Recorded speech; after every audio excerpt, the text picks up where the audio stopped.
북이스라엘의 초대 왕 여로보암은 하나님이 주신 회개의 기회를 모두 거절하고 계속해서 악행을 행했습니다. 여로보암은 그의 아들 아비야의 병과 또 아히야 선지자를 통한 하나님의 징계 선언에도 불구하고 끝까지 악한 길에서 떠나지 않았던 것입니다. 그렇게 여로보암의 인생은 하나님 앞에 배교하는 인생으로 마무리가 되었죠. 이제 성경은 분열 왕국이 된 이후에 남유다의 초대 왕이 된 르호보암의 행적에 대한 기록으로 넘어갑니다.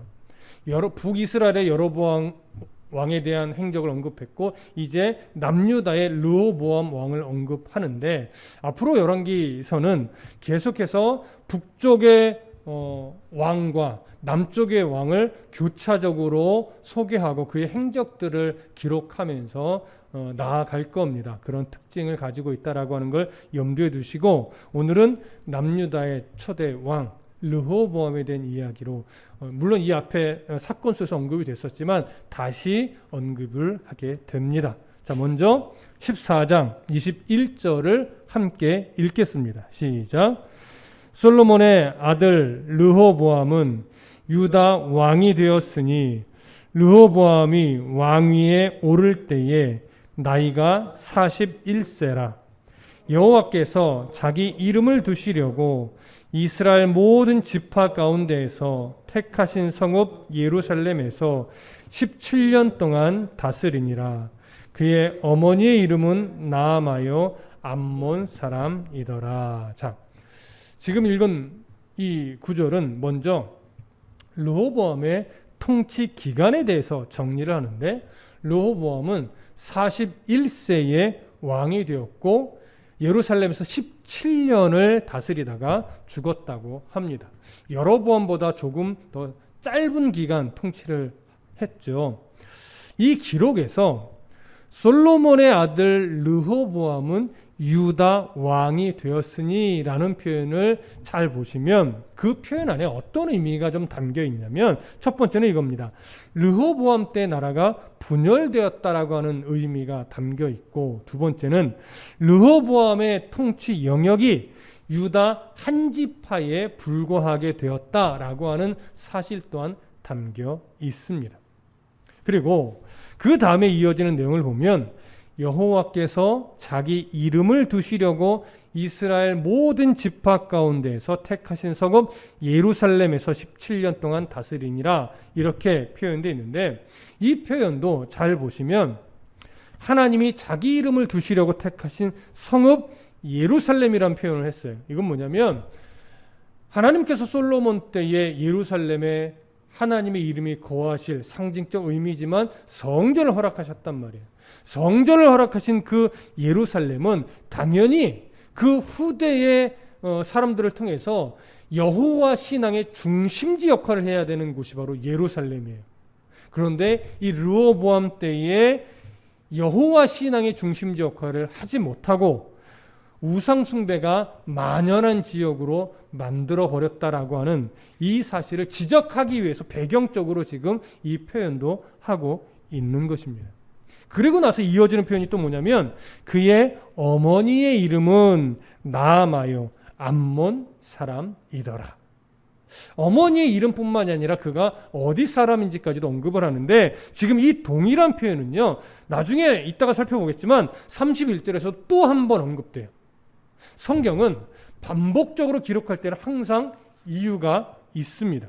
그러면 이 르호보암의 어머니에 대해서 암몬 사람이라는 것까지 표현을 하고 있고 두 구절에 걸쳐서 반복하고 있다는 얘기는 어떤 의미가 되냐면 르호보암의 통치 기간에 우상 숭배가 만연하게 된 이유가 누구로부터 영향을 받아서 그런 것인가를 드러내는 거예요. 그래서 르호보암의 어머니 나아마가 암몬 사람이라는 것, 그 암몬이 우상 숭배에 정말 적극적으로 되게 활성화되어 있던 나라였고 가증한 그런 종교적 행위까지도 했던 나라였다라는 것을 염두에 본다면 지금 이 어머니 나아마의 영향을 받아서 르호보암도 처음부터 그런 것은 아니지만 결국은 그의 통치 기간을 우상 숭배로 더럽혔다. 그것이 어머니의 영향이었다. 이것을 드러내는 기록으로 우리가 볼 수 있다라고 하는 것이죠. 자, 조금 더 본문을 보시면 22절과 23절, 24절까지 보겠습니다. 22절부터 24절까지 함께 읽습니다. 시작. 유다가 여호와 보시기에 악을 행하되 그의 조상들이 행한 모든 일보다 뛰어나게 하여 그 범한 죄로 여호와를 노엽게 하였으니 이는 그들도 산 위에와 모든 푸른 나무 아래에 산당과 우상과 아세라상을 세웠음이라. 그 땅에 또 남색하는 자가 있었고 여호와께서 이스라엘 자손 앞에서 쫓아내신 국민의 모든 가증한 일을 무리가 본받아 행하였더라. 자, 지금 이 구절은 르호보암이 어머니의 영향을 받아서 통치 기간 내에 어떤 하나님 보시기에 어떤 악행을 저질렀는가를 지금 기록한 그런 내용이죠. 자, 22절 보면 여호와 보시기에 악을 행했는데 그의 조상들이 행한 모든 일보다 뛰어나게 했대요. 그러면서 23절, 24절에 우상 산당을 세우고 우상을 세우고 남색하는 자가 있었고 이런 어떤 내용들을 열거해 가고 있는데 이렇게 보면 르호보암은 통치 시작부터 끝까지 이렇게 악행만 저질렀구나 이렇게 생각을 하게 돼요. 근데 그렇지는 않습니다. 열왕기서는 이스라엘 왕들의 좀 범죄에 초점을 많이 맞췄어요. 그래서 포로 시대의 이스라엘 백성들이 우리가 이렇게 포로의 삶을 살아가는 건 선조들이 우상을 숭배 죄악 때문에 그렇구나 하면서 죄를 보게 하려는 초점이 더 많이 있어서 열왕기서는 죄를 많이 기록하고 있다면 역대기서는 다시 회복시키시는 하나님의 은혜에 초점을 더 많이 두고 있어요. 그래서 역대기서는 조금 더 이 이스라엘 왕들이 행했던 좀 착한 일, 하나님 보시기에 좀 그래도 아름다운 일을 많이 드러내고 있는 거죠. 이런 차이가 좀 있습니다. 자, 그러면 르호보암이 항상 이렇게 악한 짓만 했던 것인가? 그렇지는 않다라고 하는 것을 우리가 역대기서를 조금 참고하면서 확인을 해보겠습니다. 역대하 11장으로 한번 가보시죠. 구약성경 열왕기상하 다음에 역대하 11장으로 가봅니다. 역대하 11장 13절부터 17절까지 보겠습니다. 역대하 11장 13절부터 17절까지 함께 읽겠습니다. 시작. 온 이스라엘의 제사장들과 레위 사람들이 그들의 모든 지방에서부터 르호보암에게 돌아오되 레위 사람들이 자기들의 마을들과 성읍을 떠나 유다와 예루살렘에 이르렀으니 이는 여로보암과 그의 아들들이 그들을 해임하여 여호와께 제사장의 직분을 행하지 못하게 하고 여로보암이 여러 산당과 순염소 우상과 자기가 만든 송아지 우상을 위하여 친히 제사장들을 세움이라. 이스라엘 모든 지파 중에 마음을 굳게 하여 이스라엘의 하나님 여호와를 찾는 자들이 레위 사람들을 따라 예루살렘에 이르러 그들의 조상들의 하나님 여호와께 제사하고자 한지라. 그러므로 3년 동안 유다 나라를 도와 솔로몬 아들 르호보암을 강성하게 하였으니 이는 무리가 3년 동안을 다윗과 솔로몬의 길로 행하였음이더라. 아멘. 지금 읽으신 본문에서도 드러났지만 르호보암은 즉위하고 난 뒤 처음 초기 3년 동안은 나름 여호와 신앙의 정통성을 수호하면서 여러 제사장들과 레위인들의 도움을 받아서 다윗의 길을 걸어갔던 그런 인물입니다. 하나님 앞에서 그래도 경건한 모습으로 신앙을 지켰었던 모습을 가지고 있었죠. 이렇게 3년 정도는 솔로몬의 길, 다윗의 길, 솔로몬의 그래도 올바랐던 길을 얘기하는 것이죠. 그런 길을 걸어갔었는데 왜 그 3년이 지나가면서 올바른 통치를 했던 르호보암이 우상숭배의 악한 길로 가게 된 것일까요? 우리 이 부분을 좀 확인해 보실 필요가 있습니다. 다시 역대하로 가보셔서 역대하 12장 1절을 보겠습니다. 역대하 12장 1절. 자, 찾으셨으면 함께 읽어보겠습니다. 역대하 12장 1절 시작. 르호보암의 나라가 견고하고 세력이 강해짐에 그가 여호와의 율법을 버리니 온 이스라엘이 본을 받은지라. 자, 르호보암이요 3년 동안 그래도 다윗의 길, 솔로몬의 길을 따라 행하면서 하나님 앞에 경건한 삶을 살았어요. 그랬더니 하나님 그 모습을 귀히 여기시고 이스라엘, 유다죠, 그러니까 남유다의 은혜를 베푸시고 강성한 나라가 되게 해주셨어요. 그랬더니 르호보암이 더 하나님을 붙잡고 율법에 최선을 다하는 것이 아니라 어떻게 했다라고 기록을 합니까? 율법, 즉 하나님의 말씀, 하나님을 버렸다라고 기록을 하고 있습니다. 자, 아마도 바로 이때 나라가 강성해지면서 마음에 여유가 생겼을 그때에 르호보암은 어머니 나아마의 영향을 받기 시작했던 것으로 여겨집니다. 그래서 율법을 버리고 하나님을 버렸어요. 그럼 율법을 버리고 하나님을 버렸다는 얘기는 결국 무엇을 따라갔다는 얘기예요? 자기 정욕의 만족을 주는, 자기 욕심의 만족을 주는 우상 숭배로 마음을 돌렸다라고는 의미가 되겠죠. 그런데 다시 오늘 본문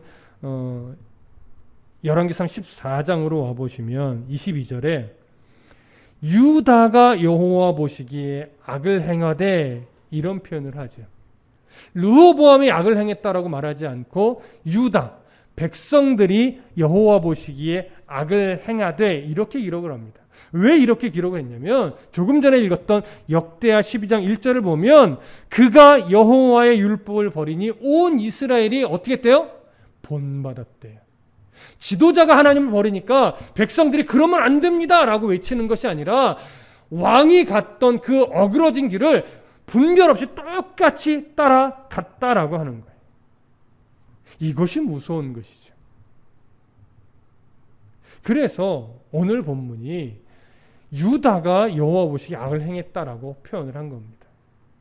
자, 악행의 주체는 분명 르호보암이지만 결국 분별 없이 따라간 유다 백성들이 하나님 앞에 범죄했고 하나님 그것을 남유다 전체의 죄로 보고 계시는 거예요. 그래서 어떻게 표현해 갔었어요? 선조들이 저지른 악행보다 더 크게 악을 행했다라고 말을 합니다.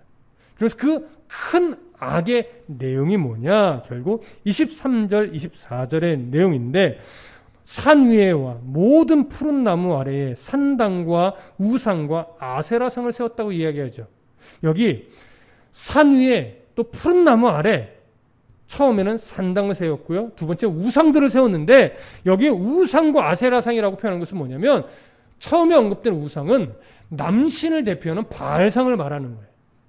그 다음에 뒤에 이어지는 아세라상은 여자신을 대표하는 거예요. 그러니까 남신과 여신을 대표해서 바알과 아세라상을 세웠다는 것은 바알과 아세라상만 만들었다는 것이 아니라 이들을 대표로 하는 수많은 우상들을 만들어 세웠다라고 하는 거예요. 그러니까 산당이 수없이 만들어졌죠. 그 산당에 이런저런 우상들이 또 수없이 만들어져 세워 놓았다라고 하는 의미가 되는 거예요. 근데 뿐만 아니에요. 24절 보면 그 땅에 또 남색하는 자가 있었대요. 가데시라고 하는 단어인데 이것이 남성형으로 쓰여지면 남자 창기입니다. 성전에 있는 남자 창기. 여성형으로 사용되면 성전에 있는 여자 창기가 되죠. 이들은 단순한 매춘부가 아니에요. 성전 창기예요. 그러니까 풍요를 기원하는 종교적 매춘을 정당하게 이끌어갔던 자들이에요. 그런데 왜 굳이 남색하는 자라는 표현을 썼느냐? 남색하는 자, 그러니까 남색하는 자, 남창이 있었다는 얘기는 당연히 여창도 있었다는 얘기예요. 뿐만 아니라 이 종교적 매춘이 폭력을 기원한다는 명분으로 포장된 종교적 매춘에 동성애적 범죄까지도 충만했었다라고 하는 것을 여기서 보여주는 겁니다. 그러니 지금 르호보암 시대에 수많은 산당, 수많은 우상들뿐만이 아니라 종교적 매춘행위까지도 극성을 부리면서 영적으로, 도덕적으로, 윤리적으로 엄청난 타락을 지금 가지고 있었다라고 하는 것을 보여주는 겁니다. 그러면서 성경은 유다의 이런 악행에 대해서 여호와께서 이스라엘 자손 앞에서 쫓아내신 국민의 모든 가증한 일을 무리가 본받아 행했다라고 정리를 합니다. 그럼 보십시오. 이스라엘 자손 앞에서 쫓아내신 국민, 누구를 말하는 거예요? 결국 가나안의 원래 원주민들을 말하는 거예요. 그러니까 여호수아 시대 때 또 사사 시대 때를 거슬러 올라가서 바라본다면 하나님께서 자비를 베풀지 말고 가나안의 모든 원주민들은 무조건 죽이거나 쫓아내고 산당은 무조건 불태우고 우상들은 다 척결하라 했던 그 가장 중요한 사명을 여호수아도 조금 간과했었죠. 철저하게 한다고 했지만 끄트머리에 가면 간과한 부분이 나와요. 사사시대 가보십시오. 우리가 사사시대를 다 살펴봐서 알지만 그 사사시대의 이스라엘 백성들도 지파별로 분배받은 땅으로 흩어져서 철저하게 이제 정복을 위한, 정착을 위한 일들을 행했어야 되는데 자신들 편의대로 조약을 맺기도 하고 그냥 남겨두기도 하면서 뭐 농사법을 배운다는 미명 아래 철저하게 가나안 원주민들을 쫓아내는 일에 실패했습니다. 산당을 불태우는 일에 실패했어요. 우상들을 척결하는 일을 소홀히 여겼단 말이에요. 처음에는 작은 일이었어요. 어떻게 보면 처음에는 그럴 수도 있지 뭐 저 정도야 이럴 수도 있어요. 노예로 삼으면 되지 뭐 이렇게 그냥 합리화시킬 수도 있었겠지만 그것이 시간이 흐르면서 이스라엘 백성들에게 어떤 일들을 만들어내는 영향력으로 나타났냐면 결국은 산당을 만들고 우상들을 만들고 그 안에 남자 창기 여자 창기를 두면서 종교적 매춘행위까지도 성행하면서 동성애적 타락까지도 자행되는 이런 영향력을 발휘하게 되었다라고 하는 것이죠. 그러니 결국 선조들의 이 작은 이 가볍게 여긴 이 사건 하나가 후대로 가면 갈수록 정말 큰 악행을 저지르는 원인이 될 수 있었다라고 하는 것이죠. 그래서 점차 우리는요, 이 르호보암의 이야기 속에서 영향력이라는 걸 봐요. 어미의 영향력 때문에 르호보암이 우상을 숭배합니다. 한 왕이 하나님을 버리니까 그 영향력이 온 국민에게로 가요. 또 선조로 올라가면 여호수아 시대 또 사사 시대에 가볍게 여겼던 그 하나가 후대로 가니까 엄청나게 큰 우상 숭배의 타락으로 빠지게 만드는 배경을 만들어 버렸어요. 그래서 오늘날도요, 목회자든 또 소그룹의 인도자든 또 성도든 또 교회 안에서 어떤 어른의 위치에 있는 자들까지도 그저 나는 나 개인 한 사람으로 끝나지 않는다는 걸 아셔야 됩니다. 우리가 영적으로 좋은 영향력을 미치는 자로 서 있어야 교회의 미래가 있고 한국 교회의 미래가 있고 전 세계 교회의 미래가 있는 것이지 나 하나 정도야 라고 우리가 쉽게 나 자신을 생각하면서 내가 좋은 영향력을 미쳐야 되겠다, 선한 영향력을 미쳐야 되겠다라고 하는 이런 경각심을 가지지 않으면 그것은 나 하나 그냥 대충 살아가는 걸로 끝나지 않고 그것이 결국은 나중에 나쁜 영향력으로 어느 곳에선가는 나쁜 흔적을 만들어내더라라고 하는 것이지. 그래서 우리는요, 정말 경각심을 가지고 하나님 앞에서 올바른 흔적들을 만들어내면서 좋은 영향력, 선한 영향을 끼치기 위해서 우리는 정말 노력해야 됩니다. 그런 결심과 그런 결단들이 오늘 이 말씀 가운데 교훈으로 삼고 일어나기를 정말 소망합니다. 다시 본문으로 돌아오셔서 열왕기상 14장 25절부터 28절까지 함께 읽겠습니다. 시작. 르호보암 왕 제5년에 애굽의 왕 시삭이 올라와서 예루살렘을 치고 여호와의 성전의 보물과 왕궁의 보물을 모두 빼앗고 또 솔로몬이 만든 금방패를 다 빼앗은지라. 르호보암 왕이 그 대신 노수로 방패를 만들어 왕궁문을 지키는 시위대 대장의 손에 맡김에 왕이 여호와의 성전에 들어갈 때마다 시위하는 자가 그 방패를 들고 갔다가 시위소로 도로 가져갔더라. 자, 지금 우리가 읽은 이 본문에 있었던 애굽의 왕 시삭이 쳐들어와서 온갖 보물들을 다 가져간 이 사건은 르호보암의 통치 5년경쯤 일어난 일입니다. 그러니까 통치 3년 정도까지는 경건하게 신앙생활을 하다가 이제 하나님의 은혜를 받고 나서는 교만하여 하나님을 버리고 타락하고 우상숭배 길로 접어들어간 지 대략 한 2년 정도가 흘렀을 무렵에 하나님 앞에 징계를 받는 거죠. 말하자면 경고야, 경고. 너 이러다간 큰일 난다 라고 하는 경고로 하나님이 애굽 왕 시삭을 도구로 하여 이스라엘을 쳐들어오게 했던 것이죠. 이 애굽 왕 시삭은요, 애굽의 제22왕조를 창시한 인물이에요. 그러니까 솔로몬의 장인과는 왕조 자체가 달라요. 그래서 솔로몬 때 우호조약을 맺었지만 이 시삭은 그 우호조약을 지킬 이유가 없어요. 왜? 전혀 다른 왕조거든요. 그러니까 그 후손이 아니라는 의미죠. 다른 후손이 새롭게 왕조를 시작했는데 이 22왕조를 시작한 시삭이 여로보암의 명령을 허락해줬던 인물이에요. 그러니까 매우 정치적인 인물인데 여로보암을 좋아해서 받아준 것이 아니라 어떻게 하면 이스라엘을 또 집어삼킬까를 유심히 관찰하면서 여로보암을 받아주는 것이 앞으로 정치적으로 이스라엘을 집어삼키는데 도움이 되겠구나. 나름 이런 판단으로 받아줬던 그런 인물이에요. 그러니까 언제든지 쳐들어가려고 지금 준비하고 있었던 그런 인물이죠. 그렇게 이스라엘을 바라보다가 르호보암 통치 5년쯤에 이 시삭이 쳐들어옵니다. 그러면서 어떤 일을 벌여요? 오늘 보면 솔로몬의 이 왕성했던 보물들을 다 뺏어가는 거예요. 솔로몬 때 왕성했던 것. 그것이 26절의 기록이죠. 여호와의 성전의 보물, 또 왕궁의 보물을 모두 빼앗고 뿐만 아니라 솔로몬이 과시하려고 만들었던 모든 금방패까지 다 빼앗아 갔어요. 그리고 사실 이때 이스라엘은요, 남유다는 멸망의 위기였어요. 놀랍게 참 어떻게 보면 참 다행인 게 이때 르호보암이 잠시 정신을 차립니다.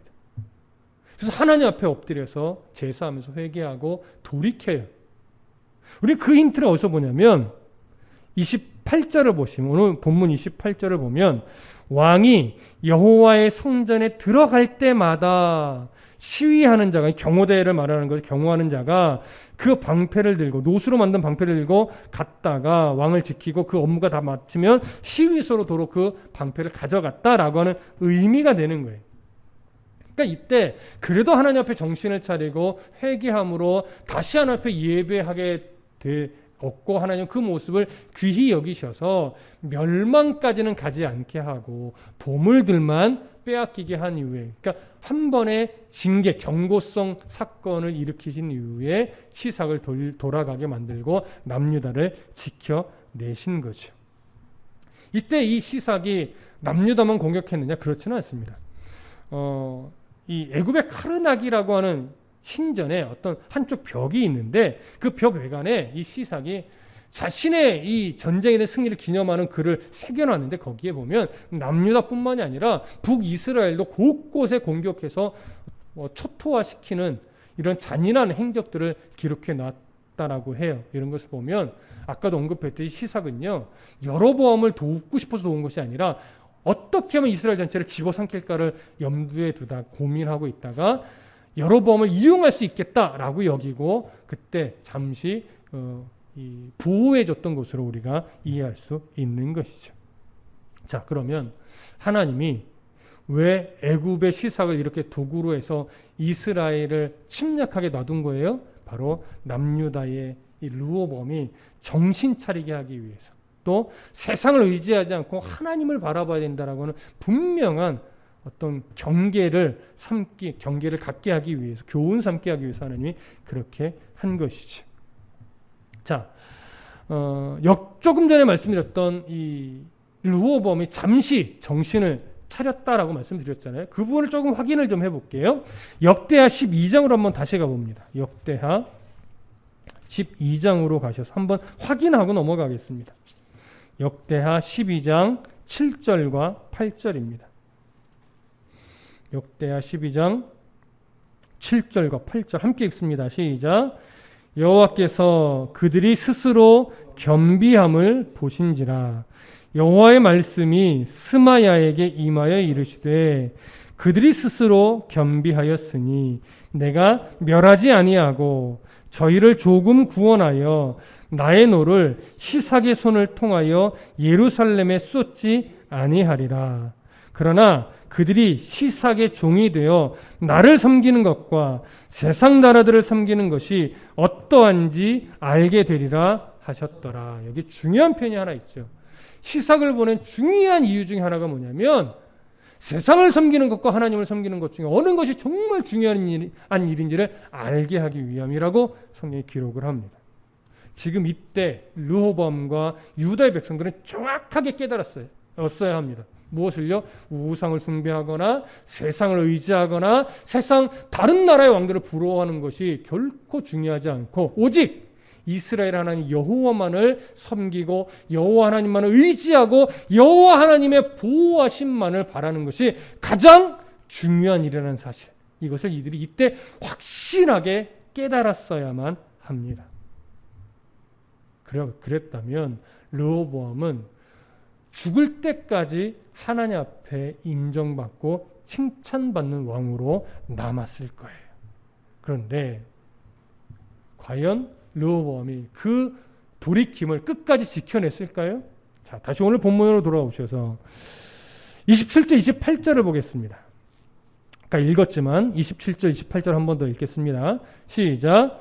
르호보암 왕이 그 대신 노스로 방패를 만들어 왕궁문을 지키는 시위대 대장의 손에 맡김에 왕이 여호와의 성전에 들어갈 때마다 시위하는 자가 그 방패를 들고 갔다가 시위소로 도로 가져갔더라. 자, 얼핏 보면 뭐 크게 문제가 없어 보입니다.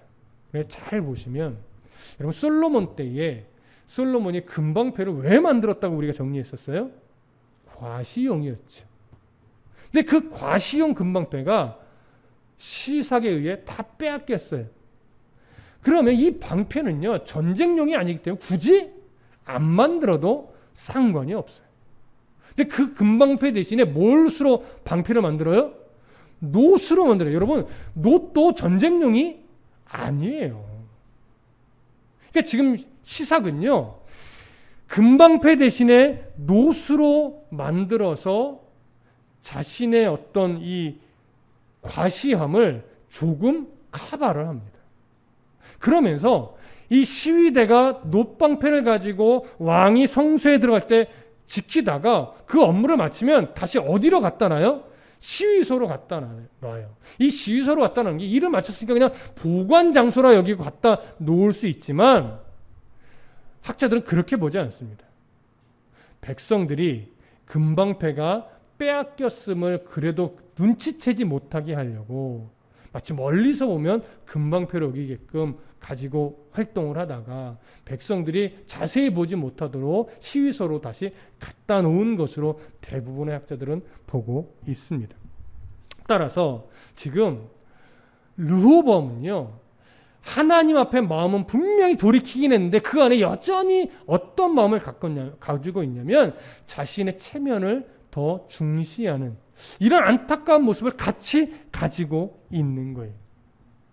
만일 르호보암이 자신의 체면을 생각해서 놋방패를 만들고 백성들의 시선을 의식하지 않고 그저 그때부터 더 철저하게 하나님 앞에 엎드려 기도하고 자신의 체면보다도 하나님을 높이는 일에 최선을 다했다면 오히려 하나님이 르호보암을 높이 세워주셨을 거예요.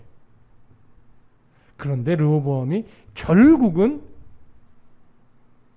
자신의 체면을 중시하면서 하나님을 온전히 높이는 일에 실패했던 것으로 여겨집니다. 그래서 그의 통치 17년 기간 동안 다시금 후반부로 가면서 하나님 앞에 악행을 저지른 것으로 여겨집니다. 그래서 역대하 12장 14절을 보면 결국 어떤 기록이 있냐면 르호보암이 악을 행하였으니 이는 그가 여호와를 구하는 마음을 굳게 하지 아니함이었더라. 다시 하나님 앞에 돌이킴으로 말미암아 하나님이 시사계의 손에 멸망당하는 일을 막아주었어요. 그랬으면 끝까지 철저하게 하나님만을 의지했어야 되는데 이제 이 고통의 기간이 조금 지나니까 여호와 하나님을 굳게 잡던 마음이 또 희미해져서 악행을 저지르는 우상 숭배의 길로 또 다시 걸어가는 그런 어리석음을 범했다라고 하는 거예요. 여러분, 어떤 상황에서도 하나님을 떠나면 안 됩니다. 어떤 상황에서도 하나님을 붙잡던 손을 놓으면 안 됩니다. 하나님을 붙잡는 그 손이 영원한 힘이고 가장 견고한 힘인데 이 사실을 잃어버리면 우리는 결국 이 세상을 홀로 살아가야 되고 내 힘으로 살아가야 되는 어리석은 자가 돼요. 하나님을 힘으로 삼아야 됩니다. 우리 이 사실을 끝까지 놓치지 않는 성도가 되시기를 소망합니다. 다시 오늘 본문으로 돌아오셔서 마지막 29절부터 31절까지 함께 보겠습니다. 29절부터 31절입니다. 시작. 르호보암의 남은 사적과 그가 행한 모든 일은 유다 왕 역대 지략에 기록되지 아니하였느냐. 르호보암과 여로보암 사이에 항상 전쟁이 있으니라. 르호보암이 그의 조상들과 함께 자니 그의 조상들과 함께 다윗성에 장사되니라. 그의 어머니의 이름은 나아마요 암몬 사람이더라. 그의 아들 아비암이 대신하여 왕이 되니라. 이제 마지막 단락에서 르호보암의 죽음을 언급하면서 르호보암의 통치 기간 동안 북이스라엘과 남유다는 계속해서 크고 작은 전쟁이 있었음을 언급을 합니다. 아마도 이 전쟁은 처음에 큰 전쟁이 일어날 때 하나님이 막아주셨지만 그 이후에 국경선 근처에서 아마 국지전들이 계속해서 일어났던 것으로 여겨져요. 조금 더 서로의 어떤 지경을 넓히고자 일어났던 전쟁이었겠죠. 솔로몬의 지혜가 나라는 강력하게 이루어냈지만 결국 그 후대로 가면서 결국은 동족끼리의 싸움을 만들어내는 결과를 가지고 오게 만들었습니다. 이런 것을 볼 때 아까도 언급을 했지만 영향력이라는 게 얼마나 중요한지 새삼 생각을 하게 됩니다. 역시나 31절 끄트머리에 우리가 앞에도 얘기했지만 그의 어머니의 이름은 나아마의 암몬 사람이더라라고 얘기합니다. 무엇을 강조하는 거예요? 그 어머니의 나쁜 영향력, 우상 숭배의 영향력을 르호보암이 끝까지 받아서 결국 그의 인생이 좋은 흔적도 있었음에도 불구하고 결국은 우상 숭배의 악한 왕으로 기록되는 그런 일이 이 어머니 때문에 그렇게 되었음을 드러내는 겁니다. 어머니의 영향력 또 솔로몬의 영향력이 르호보암에게 고스란히 나쁜 영향으로 미쳤고 솔로몬이 자신의 정치적인 지혜로 수많은 이방 여인과 결혼을 함으로 말미암아 그 이방 여인을 악한 영향력이 르호보암에게 고스란히 내려져서 결국 르호보암의 통치 역사는 하나님 앞에 악한 왕으로 기록이 되어 버렸습니다. 오늘 우리는 이러한 내용들을 바라보면서 아무리 내게 유익해 보여도 하나님 기뻐하지 않는 것이라고 판단되는 건 분명하게 또 확실하게 끊어내는 싸움을 해야만 합니다. 왜냐하면 그래야 우리 안에 있는 나쁜 영향력이 우리의 어떤 영향을 받는 이 신앙의 사람들에게 좋은 영향력으로 흘러갈 수 있지. 그렇지 않으면 결국은 나쁜 흔적들만, 나쁜 영향력만 미치게 되어 있기 때문에 그렇습니다. 사람이란 존재는 선한 영향력과 악한 영향력을 딱 동시에 넣었을 때 놀랍게도 선한 영향력 쪽으로 우리가 가지 않아요. 우리의 죄성은 선한 영향력과 악한 영향력 그 사이에서 언제나 우리의 죄성은 악한 영향력 쪽으로 끌려가게 되어 있습니다. 참 이상하지만 우리의 죄성이 그래요. 그래서 나는 죄를 이길 수 있다. 이렇게 자신하는 것이 얼마나 큰 교만인지 성경은 끊임없이 이야기를 합니다.